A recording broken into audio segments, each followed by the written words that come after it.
안녕하세요, 용박이입니다. 여러분들 게임하는데 조금이나마 도움을 드리고자 리뷰나 정보를 도와드리는 채널입니다. 오늘은 스팀 할인 4차로 최대 90% 할인 진행 중이며 영상 재밌게 보시고 좋은 게임 좋은 정보 많이 얻어가셨으면 합니다. 구독과 좋아요는 영상 작업하는데 큰 도움이 됩니다. 그럼 바로 시작하겠습니다. 이번 게임은 마블 어벤져스입니다. 스팀 게임 추천을 해드리는 마블 어벤져스 특징으로는 싱글 플레이도 가능하지만 온라인에서 최대 4명의 플레이가 함께 팀으로 즐길 수 있습니다. 다양한 특별 능력을 습득하고 영웅들을 커스터마이징 가능합니다. 마블 어벤져스 팬인 유저라면 재밌게 즐길 수 있을 것 같습니다. 마블 어벤져스의 그래픽 자체는 굉장히 좋은 편이며 사운드도 적절한 순간에 잘 들어가서 게임에 대한 몰입감도 아주 괜찮습니다. 마블 어벤져스 게임은 출시 초반에 유저들의 평이 별로 좋지 않았습니다. 이유는 각종 버그와 자막 등 오류가 꽤 있었는데요. 그럼에도 현재는 많이 개선되어서 지금 플레이하는 것은 괜찮다고 생각됩니다. 물론 사람에 따라 호불호가 나누어질 수 있기 때문에 충분히 알아보고 본인 플레이 스타일과 맞다면 플레이하시길 바랍니다.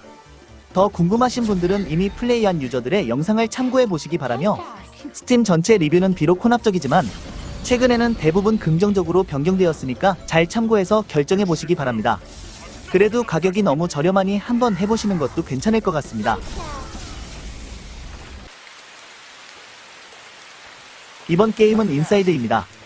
이 게임은 출시하자마자 많은 호평을 받았고 더 게임 어워드 2016에서 최고의 인디게임상 베스트 아트 디렉션상을 수상했습니다. 그래픽 자체는 심플한 편인데 캐릭터들의 모션과 연출이 자연스럽고 상황에 알맞은 백색 소음이 BGM처럼 흘러 들어오면서 주는 몰입도는 다른 게임들과 비교했을 때 확실히 수준이 높습니다. 처음부터 끝까지 퍼즐로 이루어져 있는 게임이라고 해도 과언이 아닌데 그 퍼즐들이 가진 자체적인 아이디어나 풀어나가는 방식이 초중반부터 심상치 않더니 읽고 이 문제는 이렇게 풀어야 한다는 깨달음을 얻었을 때 아니 만든 사람은 어떻게 이런 생각을 했지? 라는 생각이 절로 들 만큼 재미있었습니다. 어떤 텍스트도 다양한 특수효과도 현란한 컨트롤도 없이 이런 분위기의 게임을 만들어낸 것이 정말 대단하다는 생각이 드는 게임이었습니다. 게임이라기보다 하나의 예술작품을 접한 느낌이라고 표현해야 될 것 같습니다. 가격이 너무 저렴하니 직접 게임하셔서 경험해보시는 것도 나쁘지 않을 것 같습니다.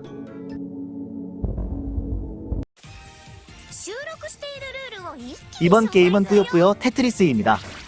세계적인 양대 액션 퍼즐의 정상 결전이 재차 이루어진 뿌요뿌요 테트리스는 새로운 룰과 캐릭터, 새로운 스토리 같은 새로운 요소를 다수 수록한 작품입니다. 초보자도 안심할 수 있는 기존의 레슨 모드가 수록되었으며 온라인으로 1명부터 4명까지 협동 또는 대전이 가능하며 뿌요뿌요와 테트리스 양쪽을 모두 즐길 수 있는 콜라보레이션 타이틀입니다. 어드벤처 모드에서는 역대 시리즈에서 등장했던 기존 캐릭터들과 함께 새로운 캐릭터도 등장합니다. 이렇게 신규 캐릭터가 혼합된 만담 데모의 새로운 스토리를 즐길 수 있다고 하며 스토리 클리어 후에도 반복해서 즐길 수 있도록 아이템 수집 요소 미션 등 전반적으로 혼자서 오랫동안 즐길 수 있는 몰입 요소로 충실하게 구성되어 있음을 알 수 있었습니다. 전작을 해보지 않았어도 룰을 습득할 수 있어 초보자도 안심할 수 있는 레슨 모드를 수록했다고 합니다. 인터넷 모드에서는 최대 4명이 전 세계의 플레이어와 대전할 수 있는데 여기에서 월드 퍼즐 리그는 각각 뿌요뿌요와 테트리스 실력을 겨룰 수 있는 랭킹에도 대응한다고 합니다.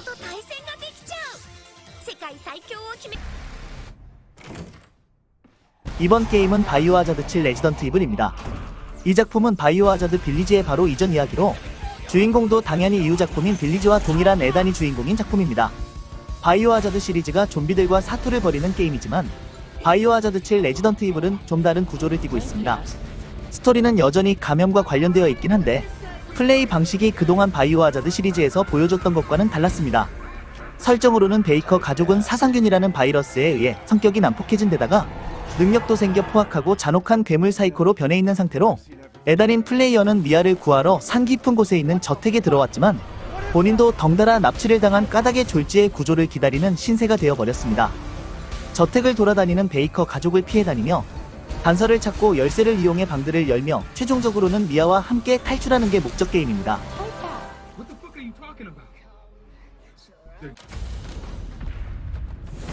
이번 게임은 에이지 오브 엠파이어 4입니다. 1066년 노르만 캠페인 시작과 실사 다큐멘터리 프로그램을 보는 듯한 영상이었습니다. 심지어 한글 자막과 더빙까지 가슴이 웅장해집니다.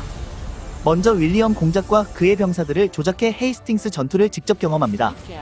윌리엄은 영웅 유닛이라 일반 기병보다 강하고 주위 병사들의 공격 속도를 높여주는 버프 스킬을 가지고 있습니다. 병사 수는 아무리 많아도 한 번에 전부 선택해서 조작할 수 있기 때문에 컨트롤이 크게 어렵지는 않습니다. 자원의 종류는 식량, 목재, 금, 석재 4가지가 있습니다. 식량은 주위에 있는 동물을 잡아서 얻을 수도 있고 농장을 바로 만들어서 수확할 수도 있습니다. 이외 자원들이 위치한 장소의 목재소 채광 캠프 같은 관리 시설을 지은 다음 일꾼들이 오가는 시간을 단축할 수 있습니다. RTS 게임 중에서 이 정도면 그래픽도 좋고 깔끔하며 솔직히 밸런스가 문명간 잘 잡혀있을 거란 기대는 안 하지만 여기서만 맛볼 수 있는 떼쟁의 재미가 상쇄시켜주는 것 같았습니다. 전략 게임을 좋아하시는 분이라면 추천드리는 게임입니다.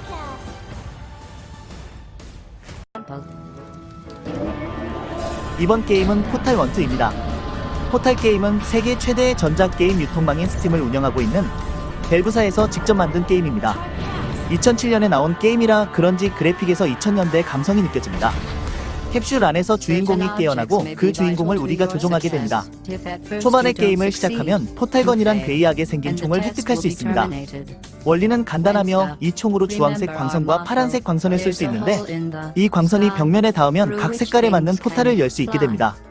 그렇게 되면 이 두 공간은 물리적으로 연결돼 한쪽으로 들어가 한쪽으로 나올 수가 있습니다. 각 스테이지마다 포탈건을 이용해 퍼즐을 풀어나가는데 어쩔 땐 헷갈려서 깊이 고민해야 할 순간도 찾아오며 난이도가 첩첩산중이라는 사람들이 대부분이지만 하다보면 익숙돼서 쉽게 게임을 진행할 수 있습니다. 일단 유저들 평가는 압도적으로 긍정적이니 가격이 저렴하다고 재미없는 게임이 아니니 한번 해보시는 걸 추천드립니다.